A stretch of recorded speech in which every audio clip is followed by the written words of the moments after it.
Hello friends, मैं आज फिर से आपके सामने आई हूँ और वह भी एक बहुत ही पॉपुलर डिमांड के साथ। मुझसे मेरे कई बच्चों ने और सब्सक्राइबर्स ने ये डिमांड की है कि मैं की और के पर चर्चा करूं और इससे संबंधित जो कन्फ्यूजन है उसे दूर करूं। तो सबसे पहले बच्चों, मैं तो ये बता दूं कि ये बिल्कुल भी कंफ्यूजिंग नहीं है। ये बहुत ही आसान है। बस कुछ कुछ बातों को अगर आप ध्यान में रख लें, उसे अपने दिमाग में फिट कर लें, तो ये समस्या कभी नहीं आएगी। और मैं बहुत ही आसान तरीके से आपको समझाने की कोशिश करूँगी, लेकिन इसके लिए थोड़ा ध्यान देना ज़रूरी है। बस 2-4 मिनट मुझे दे दो और फिर देखो, ये जो सालों की समस्या है ये चुटकियों में दूर हो जाएगी। तो चलो हम लोग शुरू करते हैं। सबसे पहले एक हम वाक्य लेते हैं, ताले की चाबी खो गई। अब हमें पता कैसे चले कि यहाँ पर क में बड़ी लगानी है कि क में छोटी लगानी है? तो सबसे आसान ट्रिक क्या है कि ये जो की है ना, इसके बाद वाला जो शब्द आता है, बच्चों ध्यान दो, की के बाद वाला जो शब्द आता है वो हमेशा स्त्रीलिंग होती है। स्त्रीलिंग यानी क्या? Female gender. हम सब जानते हैं कि हिंदी में पुल्लिंग और स्त्रीलिंग होते हैं, यानी कि masculine gender and the feminine gender. तो ये जो बड़ी ई है ना, क में बड़ी, इसके बाद हमेशा फेमिनिन जेंडर यानी कि स्त्रीलिंग वाले ही शब्द आएंगे। अब आप बोलोगे कैसे? तो चलिए हम लोग कुछ उदाहरण देखते हैं।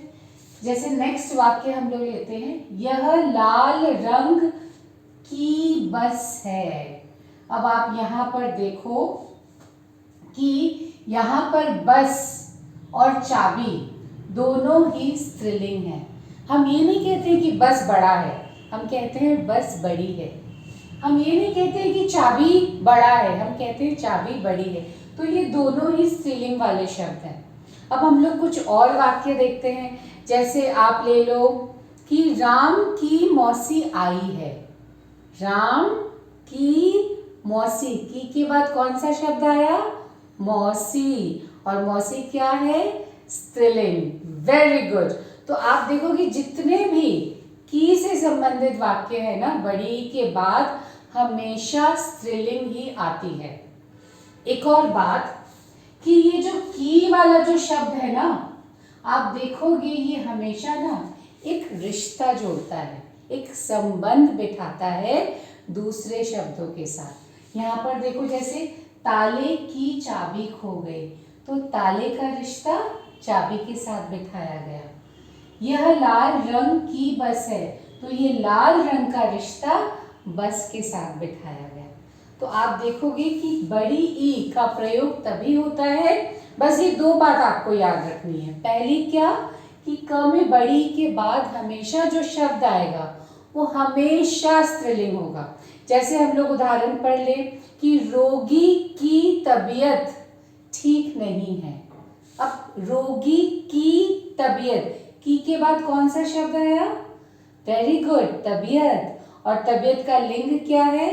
तबीयत है स्त्रीलिंग।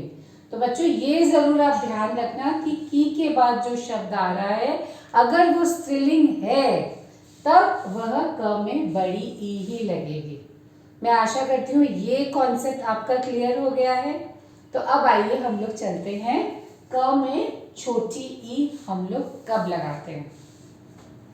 कुछ जैसे मैं आप लोगों को बताती हूँ, जब भी आप अंग्रेजी भाषा का प्रयोग करते हैं, इंग्लिश तो बोलने में हम सब माहिर हैं, है ना? और इंग्लिश में हम एक शब्द यूज करते हैं, दैट।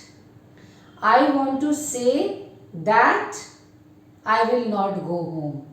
तो ये जो दैट का जो प्रयोग है ना, वही प्रयोग क में छोटी ई का ही है। छोटी क में छोटी ई का अगर हम लोग ट्रांसलेशन करें इंग्लिश में तो वो होगा दैट। तो सपोज अगर आप कोई भी वाक्य लिख रहे हैं और अगर आप उसका अंग्रेजी में अनुवाद करें और दैट का प्रयोग आए, तो आप समझ लो कि आपको क में छोटी ई लगानी है।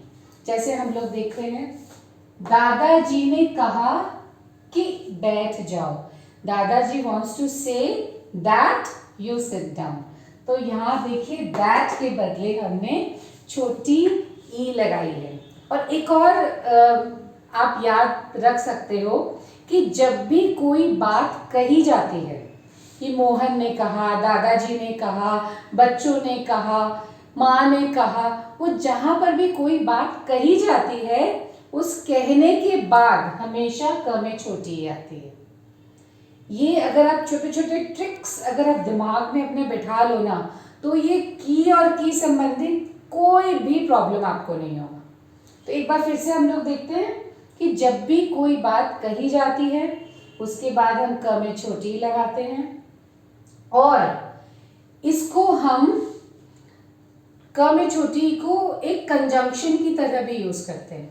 अब आप बोलोगे कंजंक्शन क्या है, जैसे आप लोगों को पता ही है, एंड, और, अथवा, तथा आदि आदि, यानी कि ये कंजंक्शन क्या होते हैं, दो वाक्यों को जोड़ते हैं।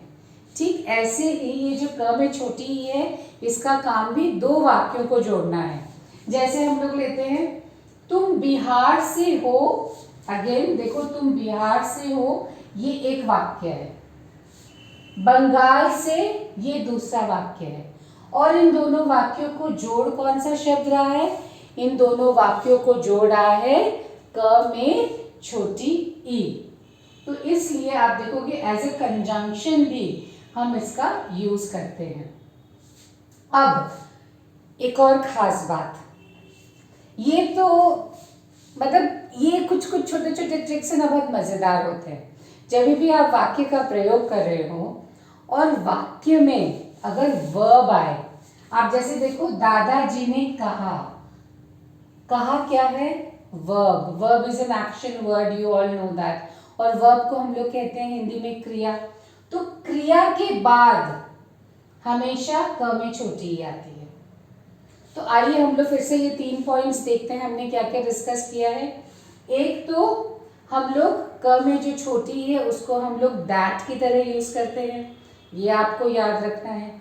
दूसरा कि जो हम लोग है दो सेंटेंस को जोड़ने में इसका प्रयोग करते हैं, ये आपको याद रखना है। तीसरा कि क में छोटी हमेशा वर्ब के बाद आता है। दादाजी ने कहा तुम बिहार से हो, अगेन दिस, ये जो है क्रिया नहीं है लेकिन ये यहाँ पर सेंटेंस को जोड़ा जा रहा है, अतः इसलिए हमने यहाँ पर क में छोटी ई लगाई है। और तीसरा एक और आसान तरीका है कि यू स्टार्ट आस्किंग क्वेश्चंस। आप देखोगे कि दादाजी ने कहा, क्या कहा, क्वेश्चन आया ना, तो क्वेश्चन के बाद क में छोटी ई आ जाएगी। तुम बिहार से हो कि, तुम कहाँ से हो, बिहार से हो कि बंगाल से, यहाँ पर भी देखो एक क्वेश्चन आ गया है। तो जहाँ पर भी क्वेश्चन का भाव हो या क्रिया के बाद हो या कहीं कोई अपनी बात कह रहा हो या दो वाक्यों को कहीं जोड़ा जा रहा हो, वहाँ पर हम क में छोटी ई लगाते हैं। और क में बड़ी ई हम लोग कब लगाते हैं, जब की के बाद वाला शब्द अगर स्त्रीलिंग है तब आप जान लो कि क में बड़ी ई होगी, और ये बड़ी ई जो लग रही है वो दो शब्दों में संबंध बिठा रहा है। तो मैं आशा करती हूँ ये कॉन्सेप्ट आपका थोड़ा क्लियर हुआ होगा। इसको थोड़ा समय देना होगा आपको, और मैं अपने इस वीडियो के साथ एक वर्कशीट भी अपलोड कर रही हूँ, और उस वर्कशीट में मैंने कुछ जो भी मैंने समझाया है एक पॉइंट वाइज मैंने उसको लिख भी दिया है, और साथ में आपके लिए वो वर्कशीट भी सॉल्व करने के लिए दिया है। अगर आप मैंने जो ट्रिक्स बताए हैं उसको समझ के अगर आप इन वाक्यों इस वर्कशीट को लिखेंगे, करेंगे, प्रैक्टिस करेंगे, तो आप देखेंगे 1 या 2 दिन में ऐसे आप सीख जाएंगे, और फिर कभी भी आपकी क में बड़ी और क में छोटी पर कभी भी गलती नहीं होगी। तो आशा करती हूँ ये कॉन्सेप्ट क्लियर हुआ होगा, और अगर आपको ये वीडियो अच्छा लगे तो ज़रूर लाइक करिए और सब्सक्राइब करना मत भूलिएगा। धन्यवाद दोस्तों।